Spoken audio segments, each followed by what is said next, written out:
Hi. So in previous session you have learnt uh, how the host is protecting themselves by bacterial infection and what are the virulence factor in the pathogen. So now you have learnt about both side, the host side as well as pathogen side. Okay. What are the virulence factor, how, where they are located and all those things. And for host side, what are the defense mechanisms are existing. Okay. Now let us look at how these virulence factor are regulated, because these bacteria can exist in a free living state as well, and when they will get the appropriate host, they can infect and cause, multiply and cause the disease. So if there is some changes in the bacteria that basically result to the infection and establishment of this bacteria in the host and development of disease. So there are regulation of bacterial virulence factor, that is very important to understand. As you know that pathogenic bacteria and other pathogen are adapted both to saprophytic or free living state, possibly environment outside of the body and to the human host. Okay.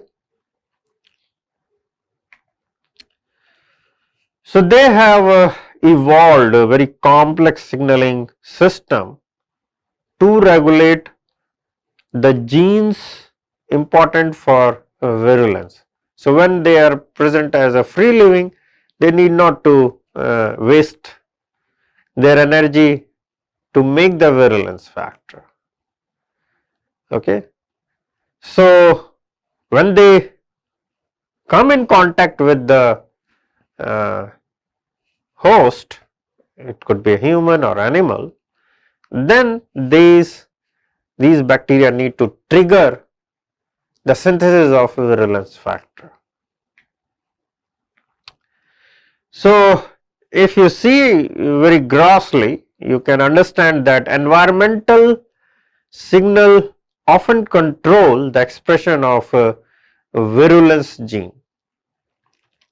You have seen previously there are pathogenicity islands are there. Okay. You have seen the mobile elements are there. Okay. The pathogen which is associated with pathogenicity. Okay. So how they should express.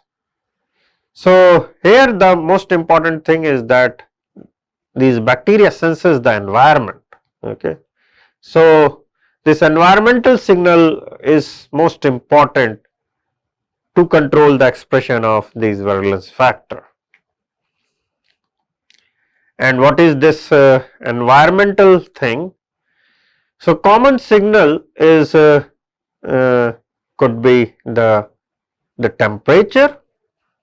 Okay. As they come in contact with the host, there will be a stable one kind of temperature.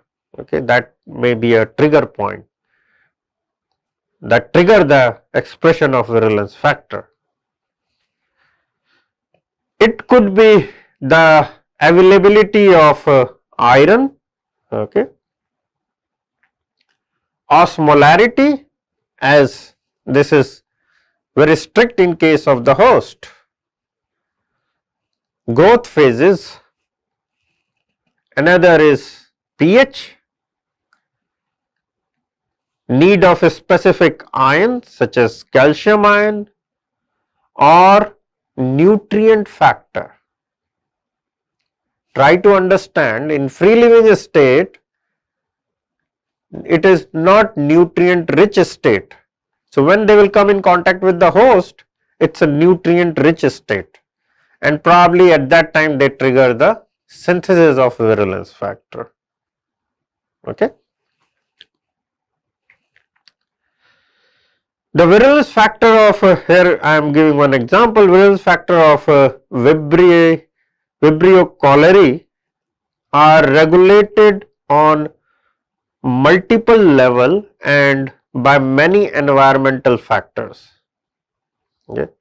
Expression of cholera toxin is higher at pH 6, okay, than pH 8.5, and it is also higher at 30 degree centigrade than the 37 degree centigrade. Okay. So, these are the trigger point for expression of virulence factor. Here you have seen one example as well. So, for different pathogen there could be several things. It could be a more complex, it could be multiple factor. For example, pH, nutrient, osmolarity, so and so. So, this bacterial virulence factor are basically, what are, here the next question is, what are the bacterial virulence factors? So, it could be a adherence factor, okay. So, in order to infect the host, I told you there are several steps. So, one of the important step is adherence, okay. So, bacteria must adhere to cells or of tissue surface. If they did not adhere, they would be swept away by mucus. There is a continuous flow of mucus. This is an innate immune response, and in some places there is a cilia. So, these things doesn't allow to adhere on host surfaces, okay. The bacteria cannot adhere because of these action. There is a lot of production of mucus, okay, and other fluids also in which the tissue basically bath, okay. Several factor plays important role, including surface hydrophobicity, okay, and net surface charge. So, surface hydrophobicity, and there is some charge, because you know that the surface of cell are having protein, and these protein are kind of decorated by various sugar molecules, and these sugar molecules are charged also. So, everything depends on the hydrophobicity as well as the surface charge. So, binding molecule on bacteria and host cell receptor interaction. So, some bacteria use there is some expression of receptor, and these bacteria can bind over there, and then they may cause the fruitful infection, right. Here I would like to give one very important information, that bacteria and host cell commonly they have a net negative surface charges, both has a net negative surface charges. So, in this scenario they will basically this will not allow the infection, but on another hand bacteria has some strategy to overcome this repulsive forces. And how they are doing? Here you can see that they make some more hydrophobic environment, okay. Hydrophobic interaction will be there, and then this will this can adhere to the host cell. So, these are some strategies, and another strategy could be, there will be a key and lock kind of system. There will be a receptor over the cell, and these bacteria have some molecule which act as a strong ligand, and in that way they can adhere, okay. Here you can see that many bacteria have a pili. It's a thick rod like appendage. It's a projection over the bacteria, and there is one example that E. coli, Escherichia coli strain have a pili, type 1 pili, okay, and this this pili is used in order to adhere to the surface of cell, host cell.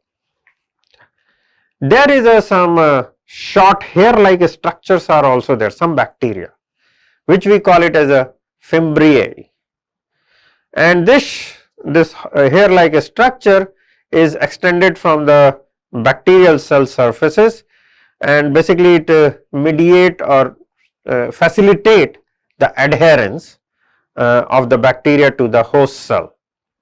And there is a very good example. There is a Streptococcus pyrogen. This is Streptococcus pyrogen express these appendage like structure, fimbriae, and there is a one specific strain which can cause the disease, that is group A streptococci of this Streptococcus pyrogen, that cause the disease. So this is the way by which pathogen adhere to the cell. Another is invasion of host cell and tissues. For many diseases caused by the bacteria, okay, invasion of host epithelium is most important, okay, in order to establish the infection. Some bacteria such as Salmonella and Salmonella, some species of Salmonella like typhi, evade the tissue through the junction between epithelial cells. So these bacteria basically hook up between this junction. They find some molecule and over there they can hook up, and then that cause the infection. Here I am showing you a very important table. You please follow this table very carefully. So this is a host immune response to the bacterial infection and bacterial evasion mechanism. How? So here you will see the both aspect closely, okay. So bacteria basically cause infection through attachment to the host cell, okay. So this is the bacterial strategy in order to cause the infection, that is attachment to the host cell. So what are the defense mechanism the host made it against this this strategy of bacteria? So one is that blockage of attachment by secretory IgA. You know that IgA is one of predominant antibody which is present in our secretions. So these IgA basically avoid the attachment, okay. But bacteria has a evasion mechanism against this IgA. So what bacteria is doing, they basically secrete some protease enzyme which can break these IgA, okay.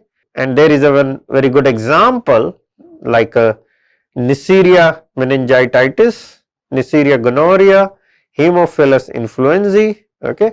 So these bacteria have they throw out some enzyme in order to break this IgA, and then they can establish the infection. This is one way.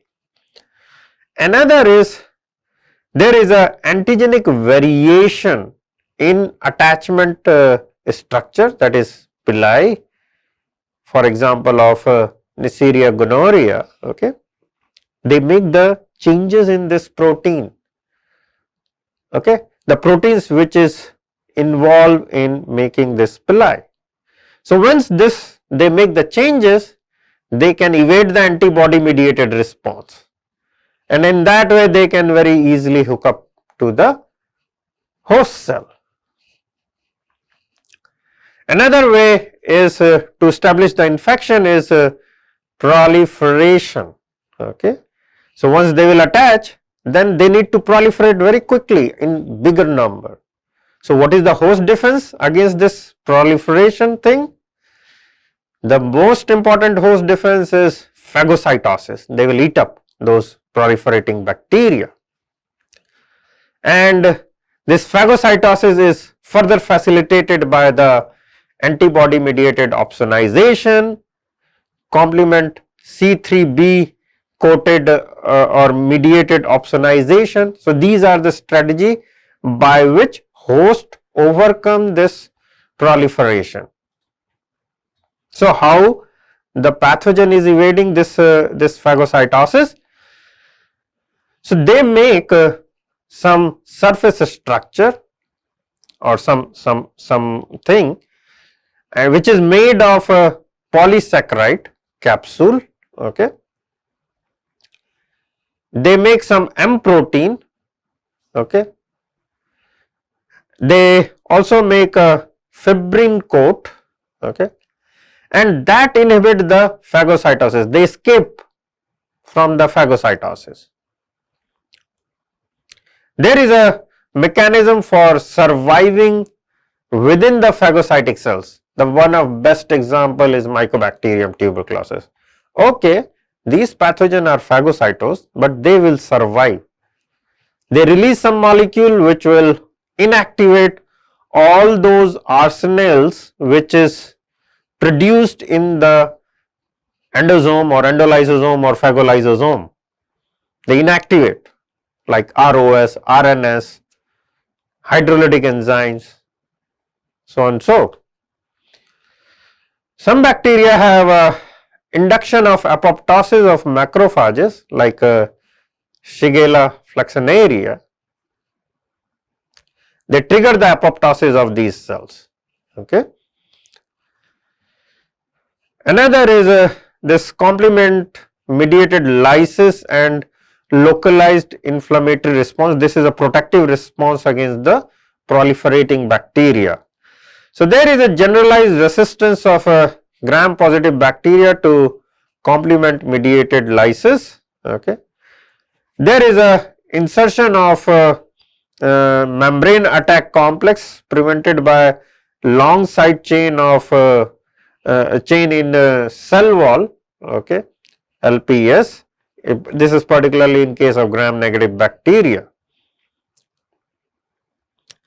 Another way of infection is invasion of host tissue, and how the so this is a pathogen site. They invade in the host tissue, and what is the protective response? There is antibody mediated agglutination. Okay, there is a secretion of elastase that inactivate C3A and C5A. Basically, they are the anaphylatoxin. Okay, they attract the immune cells, and this is mainly adopted by Pseudomonas. Okay, there is a toxin induced damage to host cell. So some bacteria, they produce some toxin and then they damage the host cell. Okay, in order to establish the infection. So what is the protective response? Neutralization of these toxin by antibodies, as I told you in previous session. This is a one of key way by which the host protect against extracellular bacteria as well as the toxin produced by these bacteria. So how pathogen overcome this thing? Basically they secrete some enzyme. Here you can see that there is a hyaluronidase enzyme which enhances the bacterial invasiveness. Okay. So these are the ways by which here you can see the battle between the host as well as pathogen. Okay. So pathogen is also keep on evolving and host is also keep on evolving in order to overcome. Okay. It's something like that. There are hackers and there are people who basically they make some virus and there is antivirus in computer system. So both are evolving together. That's why they are enhancing and enhancing. Okay. So bacteria also produce some toxins, and these toxins are basically very much helpful in order to establish infection. Okay. And these toxins are mainly two types. One is exotoxin and another is endotoxins. Okay. So now let's look at this what are these toxins and what are the properties of these toxins, exotoxin as well as endotoxin. Okay. So, exotoxins are basically secreted by or excreted by living cell in high concentration in liquid media. Okay. If you culture these bacteria, then they will produce in very high amount. Okay. On another hand, the endotoxin, which is mainly the LPS, okay, and this LPS is basically integral, this is a part of the cell, integral part of cell wall. There is a outer membrane, and this outer membrane is consist of endotoxin, that is LPS, and it is mainly in the gram negative bacteria, okay, released on bacterial death and in part during the growth, may not need to release to have a biologic effect. They need not to just throw this endotoxin. Even if it is with bacteria, they are sufficient to cause the biological effect, like basically LPS cause a shock kind of condition. Okay. This exotoxin are produced by mainly by both gram positive and gram negative bacteria, but endotoxin is found only in gram negative bacteria. Okay. Exotoxins are proteinaceous in nature. Okay. They are polypeptide and their molecular weight range from here you can see that there is a 10 kilodalton to 900 kilodaltons. Okay. LPS is a very small molecule, okay, consists of lipidae and probably responsible for the toxicity. So, LPS has a one component which we call it as a lipidae, and that is basically associated with the toxicity. Okay. So, exotoxins are relatively unstable. Okay. Toxicity is often destroyed rapidly by heating those component above 60 degree. Okay. So, if you autoclave these exotoxin, then this will basically denature. Okay. But on another hand, this endotoxin is relatively stable, withstand heating at temperature above than 60 degree for hours without losing any toxicity. Okay. So, even if you heat the gram negative bacteria and inject it into the host, that will have almost same effect. Okay. Exotoxin can basically highly antigenic and stimulate formation of a high titer antitoxin to neutralize the toxin. Okay. So, these basically this exotoxin, since it is a proteinaceous in nature, you can inject some appropriate host in sublethal concentration, and then you can make the kind of antisera which can be useful in treatment of that disease. Okay. So, here I would like to say or describe about one term known as toxin and toxoid. Okay. So, what is toxin? Toxin is, as you have seen, it is produced by the bacteria and then you inject it in the host. Okay. Then that will cause some bad effect or biological effect, I will say. Toxoid are basically the toxin which is inactivated in such a way, or it is treated in such a way that it will lose its toxicity but retain its antigenicity, like tetanus toxoid. Okay. So, what you understand or meaning is that the toxoid is more convenient to use in human, right, because it loses its toxicity but retain its antigenicity. Means if you inject, then that will elicitate appropriate immune response in order to protect against that infection. Okay. In case of endotoxin, this is weakly immunogenic. Antibodies are antitoxic and protective. Relationship between antibody titer and protection from disease is not very well understood. Okay. Here the next point which I have explained, this toxin can be converted to the antigenic non-toxic toxoid by formalin, by treatment of formalin, or by some acid, or by heating, so on. So toxoid can be used to immunize the animal or human. The best example is tetanus toxoid. I have explained all those things. In case of an endotoxin, you cannot make the toxoid. Okay. Exotoxin are highly toxic, fatal to animal in microgram quantity or less. Okay. Whereas endotoxin is moderately toxic, fatal for animal in 10 to hundreds of microgram. Okay. Exotoxin are usually bind to a specific receptor. There is some specific receptor over there, they will bind and then they will cause some biological effect. But endotoxin, they do have a specific receptor, but there are variety of endotoxin. Okay. Yeah, you can say that mainly TLR4 is involved, but it's a more complex. Okay.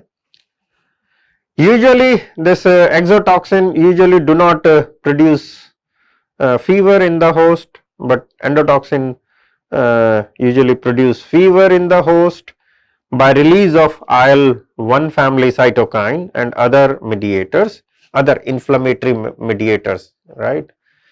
So if you inject the animal with a lot of endotoxin or lethal dose of endotoxin, then that will cause the shock condition, or even if the human receive this endotoxin. Okay.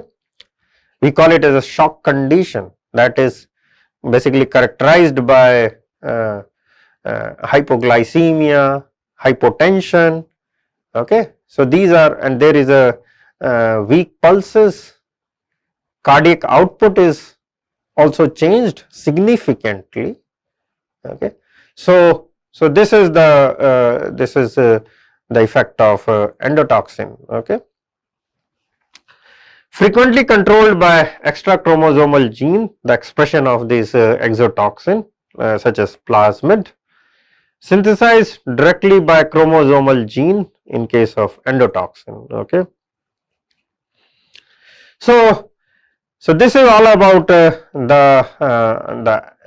toxin produced by the bacteria, that is exotoxin and endotoxin. Okay. And these endotoxins are very important to test in any important samples. Why? The reason is that probably you know that previously we used the bacterial system in order to make some protein, a recombinant protein. Okay. In that scenario, if you are making some protein which is used for human treatment, then those protein may be contaminated with endotoxin. Okay. So it is very important to test the amount of endotoxin level in that sample, and there is a some test, we call it as a LAL test. Okay. And this LAL test is basically used to find out extremely low concentration of LPS in the sample. Even when we perform the experiment, if you make some protein in some bacterial system and you want to test this protein in immune cells, then before that you have to test the amount of endotoxin level in that sample. Otherwise it is not correct, because even an extremely small amount of LPS contamination result to very drastic change. Okay. These LPS is very strong stimulator of immune cell. Okay, that's why you need to test in order to find out the real function of that identified protein. Okay. With this, I am completing this session, and in next session, I will discuss about the Mycobacterium tuberculosis and the disease caused by Mycobacterium tuberculosis, that is tuberculosis, and my focus will be pulmonary tuberculosis. Thank you. We will see you in next session.